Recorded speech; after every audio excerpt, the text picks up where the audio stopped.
The sting of tears in her eyes was nothing compared to the harsh, fiery ache that seared through her skin. She had never felt pain like this before. Clutching her arms to her chest, sobbing, she dropped to her knees in front of the river. When she slowly lowered her hands into the water, the relief was instant. The last few tears slid down her face as she gasped at the shocking coolness. Exhaling slowly, she blinked her eyes open and gazed down at her hands.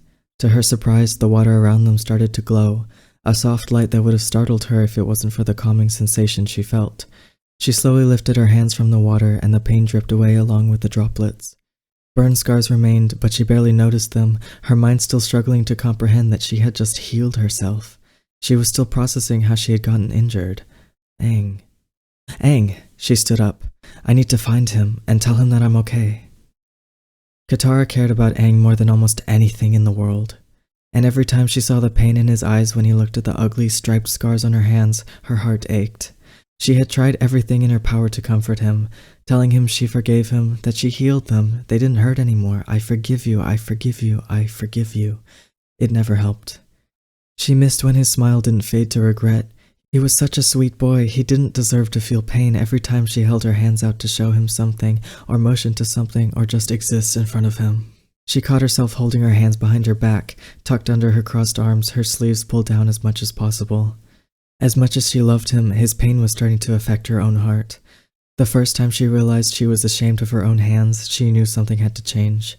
It wasn't fair, it seemed like her scars hurt Aang more than Katara herself. Wasn't she the one injured in the first place? But she had sympathy for why he just couldn't get over it. He had known he wasn't supposed to learn firebending so early, went ahead with it anyway, and hurt someone important to him. Not that she overestimated her place in his life, but she knew this. And every time he saw the scars, it reminded him of his impatience and failure.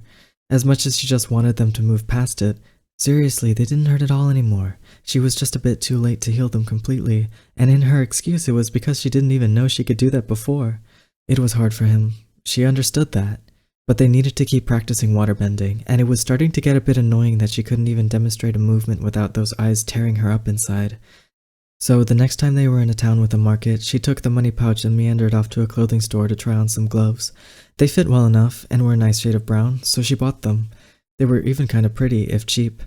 When she met back with the others, Sokka didn't say anything and Aang gave her a questioning gaze, which she shrugged off. At least he didn't make a fuss. Sure, now it was a bit harder to waterbend, but at least Aang could focus, and those eyes didn't prick at her heart. She had been wearing the gloves for a while now, and deep inside wished she could stop. But when she occasionally put them in her back pocket to rest, the pain in Aang's eyes seemed even worse than before, so she quickly pulled them back on.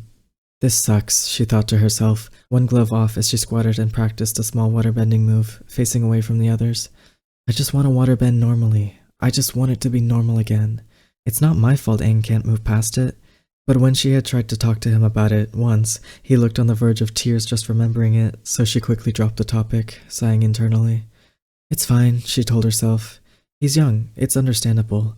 This is just a part of me now. Even though the only time she felt free, felt like herself, was when she was waterbending without the gloves. She did it so much better, it felt so much more natural and easy. With the gloves, it was like there was a barrier, not only a literal one between her hands and the water, but in her mind. She didn't feel as connected to the water, or to herself. In the green cave, she wiped tears from her face and looked back in surprise at the boy she was seeing in a new light. His mother? I would have never thought. As she listened, she understood more about him and less about how she was supposed to feel. Despite all he had done, she felt a desire to help. She told him about the spirit water, and as they looked at each other in silence, something happened in her chest. It felt kind of like nervousness, but even though it made her heart beat faster, she still felt calm. She took off one glove, and his gaze lingered on her hand. Why didn't you use it on yourself? She glanced down.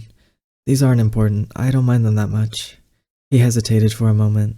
It seemed he wasn't sure if it was his place to ask, but nevertheless, why do you wear gloves then? She hesitated, not wanting to explain that whole story. With a short exhale, she said, It's complicated. He nodded, and it seemed like he understood more than either of them could say. Then he closed his eyes as if he couldn't stand her gaze anymore, and she placed her hand on his face ever so lightly. It felt familiar, the texture of scar on scar, but different, since it was him. Her hand lingered, and she momentarily forgot about the spirit water. It was strange, she had never touched him so gently. There was a feeling so subtle she wasn't sure if she had felt him lean into her touch. Much, much later, Katara wonders what would have happened if they weren't interrupted. When she saw the angry blue lightning arcing towards her, then around Zuko's body, she felt like it had struck her as well. Time slowed as she watched him fall to the ground, skid, and convulse as lightning sparked around him. "Zuko!" she screamed, running towards him and already pulling healing water from her pouch. "He better not be dead. If he's dead, I'm going to kill him," she thought, before lightning struck the ground in front of her. She didn't process what Azula said in her mocking tone. The only thought going through her mind was, "Fine, I'll deal with you first." As soon as the threat preventing her from getting to Zuko was dealt with, she rushed to him, dropping to her knees and hovering for a moment before making the motions to heal him. Her mind was blank yet overwhelmed with emotions. Anger. "How dare you do that?" Fear. "Please be okay." And something else she felt but couldn't name. "Why did you do that for me?" But she pushed those thoughts away as the water enveloped her hands and she lowered them to Zuko's chest. He flinched, but she ignored it and held her hands steady. As the pain melted from his expression, Katara felt something squeeze her heart, but it was only until his eyes flickered open and he whispered, "Thank you, Katara," that the pressure released from her chest and tears slipped down her face. "I should be the one thanking you," she breathed. "I'm sorry, Zuko. It's going to leave a scar." Katara slid the healing water back in her pouch without her eyes leaving the gaping red burn on his chest. Zuko gazed up at her and held the hands that healed him with his own. His were so much bigger they easily enveloped hers. "If it weren't for these hands, I'd be dead. I think scars are just fine." Katara's gaze snapped to his face and her mouth dropped open slightly. Her eyes pricked and every emotion hit her at once. Tears welled up and spilled over and Zuko's face grew concerned. She sniffed and realizing he was preventing her from wiping them away, reached up and did it himself. She shook her head and he let go, but she grabbed his hands back. She opened her mouth, tried to speak, squeezed her eyes shut, opened them to gaze at him, and nothing came of it. She saw the panicked confusion on his face and laughed, which made him even more confused. She realized there was nothing she could say to explain what she was feeling. Well, actually, there was one thing. Only one thing that explained everything. How she felt, how he felt under her hands, that unnameable emotion that felt like nervousness and calm at the same time. "I love you," she laughed. It felt silly how obvious it all was. It was his turn for his eyes to widen and mouth to drop open. He started to make a noise, but Katara kissed him before anything could come out. It suddenly hit her what she just did, what she just said, but when Zuko squeezed her hands and kissed her back, she knew it was right. It was just how it was meant to be. She slowly pulled away and they just looked at each other for a little while, Zuko's gaze full of wonder. It was sweet how stupid he looked. He seemed to suddenly remember something. I love you too." And how stupid he was. She smiled. "I kind of figured. You did throw yourself in front of lightning for me." She shook her head again, still so confused. "How could you do that?" "You changed my life.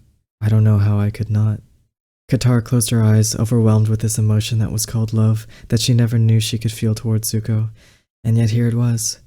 She now knew what she had felt in the Green Cave what seemed like a lifetime ago, and had ripped out of her soon after.